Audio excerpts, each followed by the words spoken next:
Em nosso estudo de hoje está na primeira epístola de João, capítulo 2, versículo 10.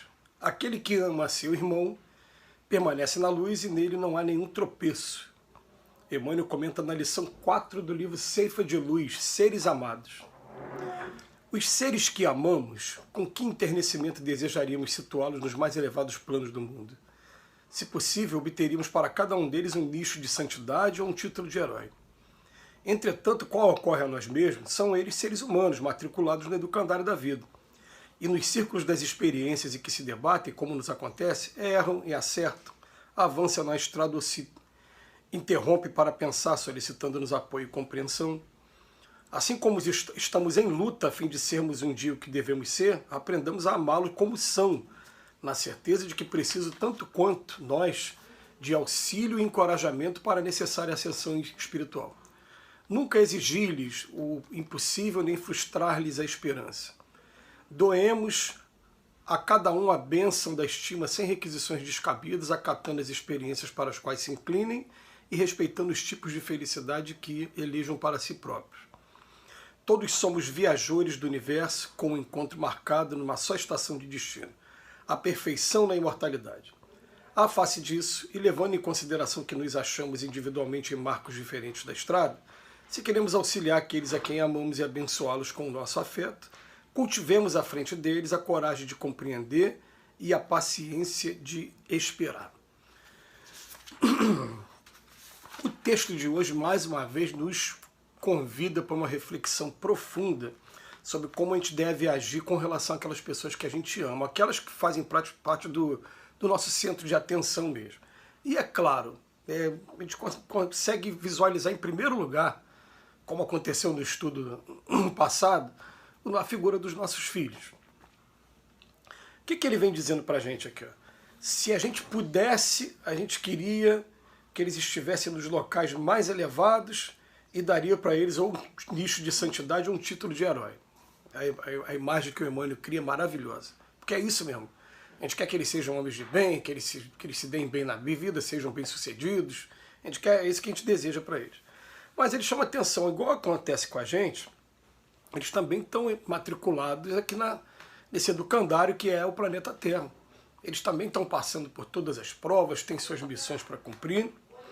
E aí a gente começa a entender uma coisa. Quer amar e respeitar aqueles que a gente ama, independente de serem filhos ou não, vamos tentar entender a etapa que eles se encontram e respeitar a etapa que eles se encontram.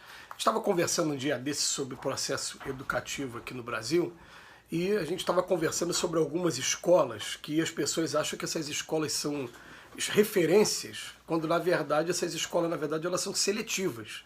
Tem escolas por aí que são seletivas, né, que preparam o aluno para o mundo competitivo, de fazer concursos, aquela coisa toda.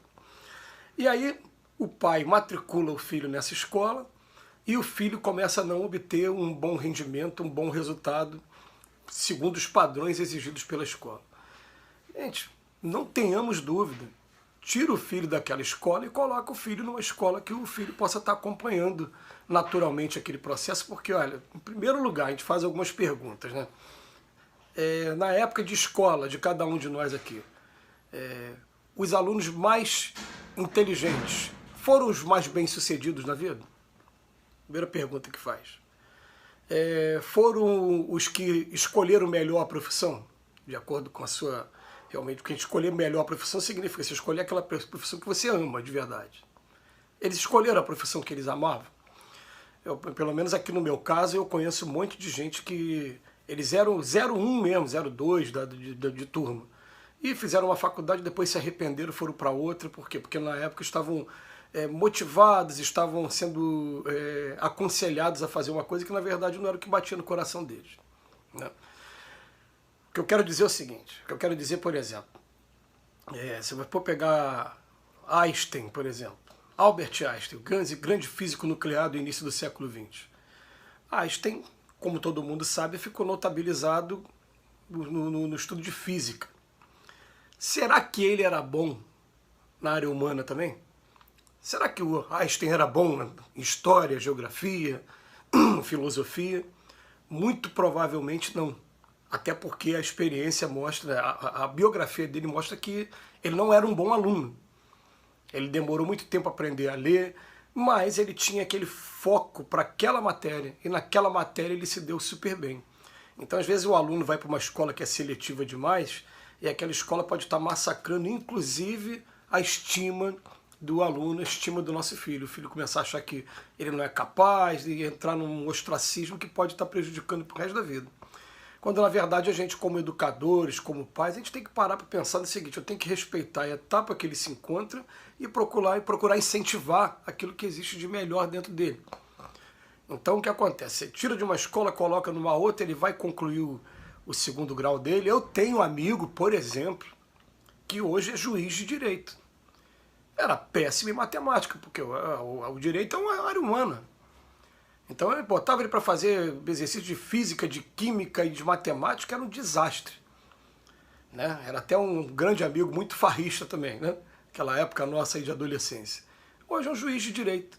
Porque o juiz, dentro da carreira do direito, significa você ter realmente atingido um dos cargos mais cobiçados. Né? Então a gente tem que aprender do fundo do coração a respeitar a pessoa. Esse meu amigo, por exemplo, cabe até informar que ele foi tão mal no segundo grau que ele precisou fazer um curso de pré-vestibular na época. Seria um pré-ENEM de hoje. Né? Ele teve que fazer pré-vestibular e nós fizemos curso pré-vestibular juntos. E depois fomos para universidades diferentes na mesma época. Ele fez uma universidade particular, eu fiz a universidade pública. Né? E hoje ele é um juiz. Então fica essa consideração para a gente tem que aprender a respeitar cada um na etapa que se encontra, né? Aprender a amá-los como são, na certeza de que precisa tanto de nós de auxílio e encorajamento para a necessária ascensão espiritual. É claro que eu usei aqui exemplos materiais, porque a partir dos exemplos materiais a gente consegue compreender melhor os exemplos intelectuais, os exemplos morais. A gente vai conseguir entender, estender para cada um deles. A pessoa tem uma dificuldade enorme de se manter calma. Isso aí ele tem que dar uma atenção maior, mas o que acontece? Gente, é tudo questão de canalizar a energia, aproveitar a energia para outra coisa. Outro exemplo que eu vou usar aqui para a gente aprender.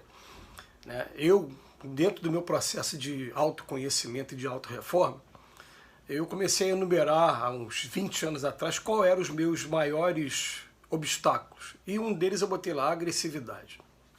Eu ainda sou uma pessoa muito explosiva. Eu faço um tratamento aqui comigo com relação a isso, uma terapia comigo. Aí eu comecei a pensar, né? Peraí, em primeiro lugar, eu tenho que jogar essa energia fora, tenho que gastar essa energia fora. Eu gostava de jogar futebol, gosto de jogar futebol até hoje, mas o futebol, por ser um esporte de contato e também você ter contato com pessoas que querem vencer, pode trazer problema que pode dar margem aí à agressividade. Aí eu saí do futebol durante um tempo e fui para a corrida, solo, porque aí você não tem mais contato com ninguém. A corrida só tem graça quando você dá aquele sprint no final, né? Você dá aquele gás mesmo nos últimos 100 metros. Aí aconteceu uma coisa que, né, às vezes as coisas ruins vêm para trazer coisa boa. Teve aquele desastre em Friburgo, há 15 anos atrás, com deslizamento de terra, semelhante ao que teve em Petrópolis agora, recentemente. E começamos a mobilizar nossas casas para poder estar ajudando os centros espíritas, as vítimas, né? Começamos a mobilizar os centros espíritas para ajudar. E aí eu me lembro que eu me dei conta de que a gente estava usando a mesma energia, a agressividade, né? Mas como? Eu estava numa fila indiana pegando caixa de leite, jogando leite para cá, jogando leite para lá, e jogando quilo de alimento, e caiu o suor, e carrega o caminhão, vamos embora, vamos carregar agora uma Kombi, vamos embora, e vai levar o material, e vai distribuir.